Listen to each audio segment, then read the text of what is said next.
What Joe Biden's health news should remind us about life. We can't control everything, but we can return to ourselves. Key points.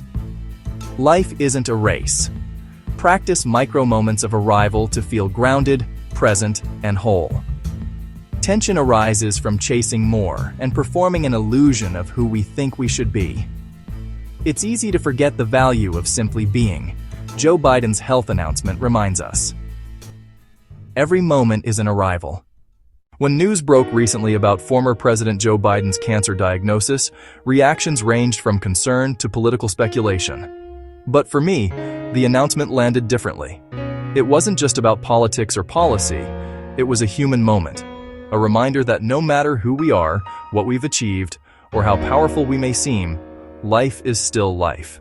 We often forget that life is unpredictable, not just in theory, but in the very real, ordinary way that tomorrow is never guaranteed. An illness, uncertainty, and impermanence do not discriminate.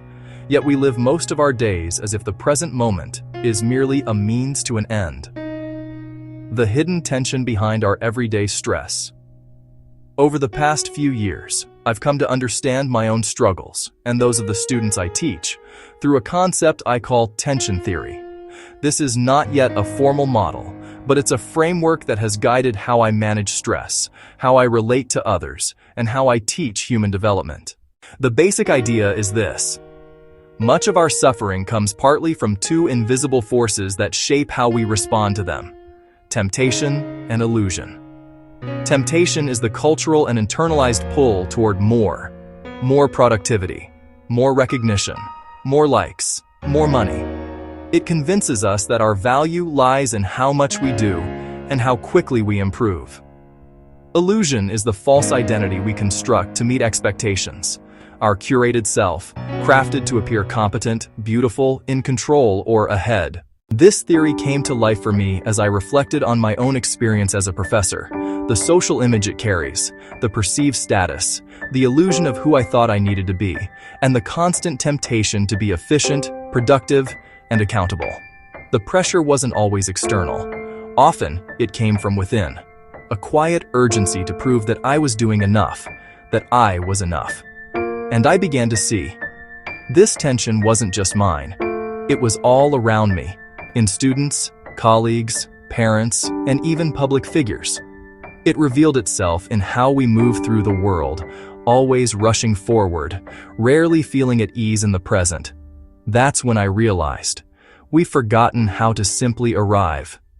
The culture of more and the rush to tomorrow. We live in a culture that worships productivity. What's next has become our default mindset. Even moments of rest are often framed as preparation for the next wave of activity. Vacations as recovery for more work. Sleep as fuel for another push. It's not just that we're busy. It's that busyness has become a measure of worth. This mindset is shaped by two powerful messages. 1. You are only as valuable as what you produce. 2. You are only successful if you are moving forward. This creates what I call a treadmill mentality. No matter how fast you run, the ground beneath you keeps moving. So we keep going. We scroll through our phones while eating. We plan tomorrow's meeting while brushing our teeth. We reply to emails during family dinner. Even when life is calm, our minds are already in motion. Buddhist teacher Thich Nhat Hanh offers a powerful counterpoint to this frenzy. He reminds us that we have already arrived. This isn't just a spiritual idea, it's practical. The notion of arrival means that we don't have to wait until the next promotion, the next life phase, or the next milestone to feel peace. We don't have to earn the right to rest or to be whole. In his words, there is no need to run, strive, search, or struggle. Just be. This idea may feel radical in a world that values hustle over stillness. But what if we believed that we had already arrived? That we didn't need to become anything to start living more freely, more joyfully, more meaningfully, right now? I have brought this idea into my own classroom by starting class with a brief mindfulness practice, sometimes a few minutes of deep breaths, other times simply inviting students to close their eyes and feel grounded in their bodies, in their chairs, in that shared space. I remind them, you've arrived, There's nowhere else you need to be right now. In a culture that teaches students to constantly worry about what's next, this pause, this moment of presence, can feel both unfamiliar and freeing.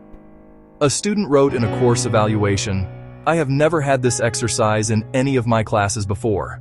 I realized that it actually helped us clear our minds and be ready to learn class content." Real-life examples of reclaiming the present. In the workplace. You're stuck in traffic on your way to an important meeting. The illusion says, "You're failing. You should have left earlier. You're irresponsible." Temptation says, "Get there faster. Call in. Multitask." But what if instead you breathe? Notice the breeze through the window. Feel the weight of the seat beneath you. Accept that you're already doing what you can, and let that be enough.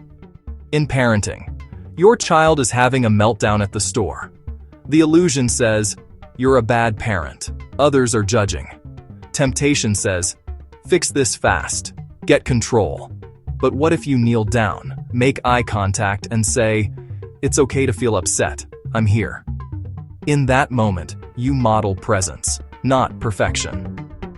In intimate relationships, your partner forgets something important. Your birthday, a dinner plan, an emotional need you expressed.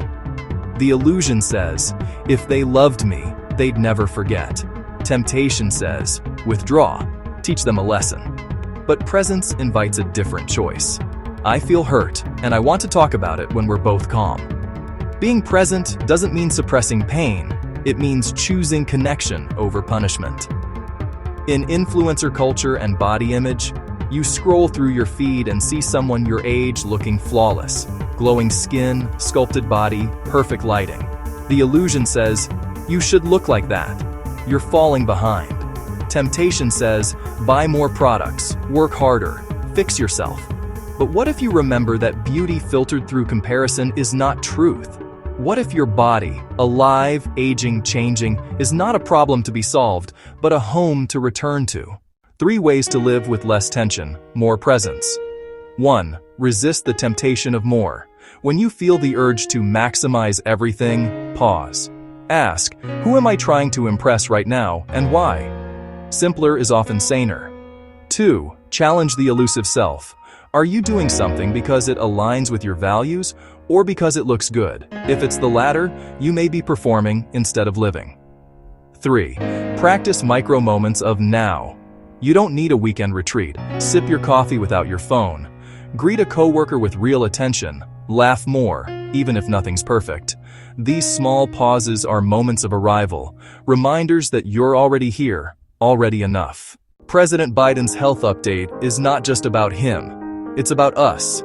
It's a prompt to let go of what we can't control. A moment to return to our breath, our relationships, our laughter. None of us knows what tomorrow holds. But we have this moment, this heartbeat, this conversation, this quiet afternoon.